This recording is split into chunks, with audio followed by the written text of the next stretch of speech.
नमस्कार, मैं विशाल और आप देख रहे हैं नेशन भारत। इस वक्त मैं हम के सरकारी आवास के पास मैं मौजूद हूं। मांझी ने लगातार जो है अपना स्टेटमेंट देते रहे हैं कि वो मीडिया में बने रहें। ऐसा मैं नहीं, ऐसा तमाम लोग कहते हैं, मगर आप देख सकते हैं जीतन राम मांझी का ये आवास है जहां पर आज बताया गया है ब्राह्मण समाज द्वारा आज इनके घर का शुद्धिकरण किया जाएगा और सत्यनारायण भगवान का पूजा किया जाएगा। और साथ ही साथ जीभ काटने की बात की गई है कि जो भी इनका जीभ काटेगा 11 लाख रुपए का इनाम घोषित करेंगे। ये पूरा सोशल मीडिया पे वायरल हो रहा है कल रात से। ये क्या लग रहा है? देखिए, जब जीतन राम मांझी जी ने अपने बातों में कहा कि हमने ये बातें नहीं कहीं ब्राह्मणों के लिए, उसके बाद भी अगर शुद्धिकरण की बात कर रहे हैं वो लोग, तो हमें लगता है कि उनको अपनी आत्मा की शुद्धि करनी चाहिए। अच्छा।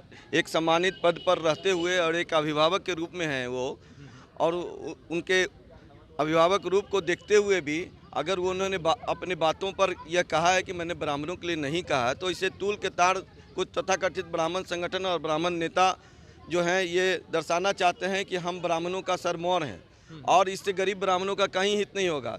जब ब्राह्मणों की बात और आरक्षण की बात थी तो स्वर्ण आरक्षण का सबसे पहला मुद्दा दिल्ली में जीतन राम मांझी ने उठाया, और उसके बाद जब स्वर्णों को आरक्षण मिला तो उसका भी समर्थन सबसे पहले अगर किसी ने किया तो जीतन राम मांझी ने किया। तो फिर जब जीतन राम मांझी सब गरीबों की बात करते हैं और आप देखेंगे उनके बयान में हमेशा गरीब स्वर्ण ब्राह्मण भी रहते हैं, तो फिर कहाँ रह गई ब्राह्मणों की माने अवहेलना की बात।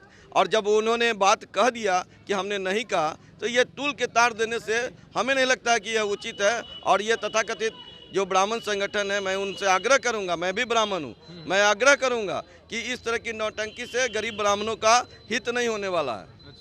मतलब क्या लग रहा है? तो फिर इतना सारा आज जो पुलिस का बल यहाँ पर है, बिहार पुलिस की टीम यहाँ पर आई हुई है, कहीं ना कहीं सुरक्षा का बंदोबस्त किया गया है इनके आवास के सामने, इसको आप किस तरह से देखते हैं? और साथ ही साथ जो एक बयान आया है बीजेपी की तरफ, मतलब कि जो नेता लोग बोल रहे हैं कि इनका जो जीभ काटेगा उनको 11 लाख रुपया मिलेगा। देखिए, जो बयान दिए हैं वह व्यक्तिगत बयान जो दिए हैं या पार्टी स्तर पर दिए हैं, मैं इसकी भर्त्सना करता हूँ और मैं कहना चाहूँगा कि इस बयानबाजी से उनकी राजनीति चमकने वाली नहीं है। ब्राह्मण समाज में गरीबों का उत्थान नहीं होने वाला है। अगर उन्होंने ब्राह्मणों के लिए अभी तक कुछ किया है तो वो बताएं। हमें नहीं लगता कि उन्होंने कुछ ब्राह्मण के लिए किया है। सिर्फ एक मौका मिल गया तो संगठन की धार जो माने जंग लगा हुआ था मांझी के नाम पर, उसको पिजाने का कोशिश कर रहे हैं। अगर इस संगठन के मांझी के नाम पर संगठन को पिजाना चाह रहे हैं तो इससे ब्राह्मणों का हित नहीं होने वाला है। क्या लग रहा है इससे हम पार्टी के तमाम लोगों को कुछ फर्क पड़ने वाला है, जो जिस तरह से बयानबाजी अभी चल रहा है? देखिए, फर्क तो नहीं पड़ेगा। फर्क इसलिए नहीं पड़ेगा कि जीतन राम मांझी ने कहा कि हमने ब्राह्मणों के लिए नहीं कहा, और उसके बाद हर एक समाज में यह मैसेज जा रहा है कि जब उन्होंने कहा ही नहीं और वह बात को स्वीकार कर रहे हैं, तो ये तथाकथित ब्राह्मण लोग, सारे ब्राह्मण लोग में हम भी ब्राह्मण हैं, हमको भी हमारे ब्राह्मण समाज से भी ये बातें आ रही हैं कि जब ये बात मांझी जी ने स्वीकार लिया है कि हमने ब्राह्मणों के लिए नहीं कहा है, तो इस तथाकथित ब्राह्मण संगठनों को भी इससे तूल देने की आवश्यकता नहीं है। चलिए, बिल्कुल इस बात को तूल देने के लिए, मतलब तूल देने की बिल्कुल आवश्यकता नहीं है, क्योंकि जीतन राम मांझी ने स्पष्ट कर दिया है कि हमने ऐसी बात नहीं कही है।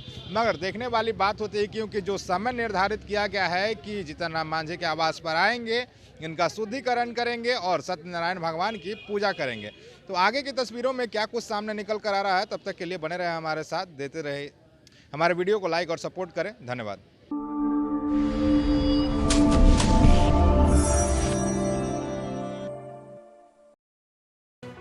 लेटेस्ट खबरों से जुड़े रहने के लिए हमारे चैनल नेशन भारत को सब्सक्राइब करें और बेल आइकन को दबाएं ताकि कोई खबर छूट न पाए।